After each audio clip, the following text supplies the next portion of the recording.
గురువులను, ఉపాధ్యాయులను, పెద్దలను పూజించే రోజును గురు పౌర్ణమి లేదా వ్యాస పౌర్ణమి అని పిలుస్తారు. హిందువులు ప్రతి సంవత్సరం ఆషాఢ శుద్ధ పౌర్ణమి రోజున గురు పౌర్ణమి జరుపుకుంటారు. ఈ రోజున గురు పూజోత్సవం జరిపి గురువులకు కానుకలు, బహుమతులు సమర్పించి వారిని సత్కరించి వారి ఆశీర్వాదాలు తీసుకుంటారు. తమ జీవితానికి మార్గనిర్దేశం చేసి ముక్తి వైపు నడిపించినందుకు ప్రతిఫలంగా ఇలా చేస్తారు.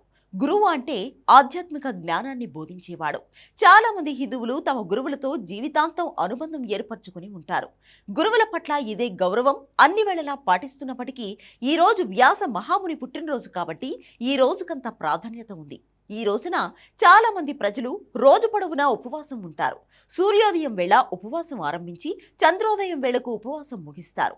చంద్రోదయాన్ని చూసిన తర్వాత లేదా సాయంత్రం పూజలు ముగిసిన తర్వాత ఉపవాసకులు ఆహారం స్వీకరిస్తారు.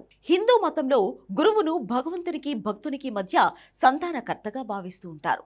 వేదవ్యాసుని మానవజాతికంతటికీ మంచి ఆధ్యాత్మిక వారసత్వాన్ని మిగిల్చి వెళ్ళాడు కాబట్టి ఆయన్ను మానవాళికంతటికీ గురువుగా భావిస్తుంటారు. వేదవ్యాసుని పూర్వనామం కృష్ణ ద్వైపాయనుడు.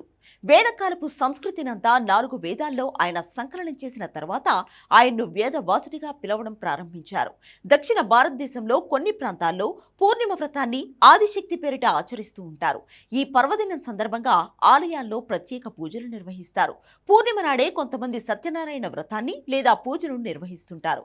షిరిడి సాయిబాబా ఆలయాల్లో ప్రత్యేక పూజలు ఈ రోజు మొదలుకొని 3 రోజులు నిర్వహిస్తారు.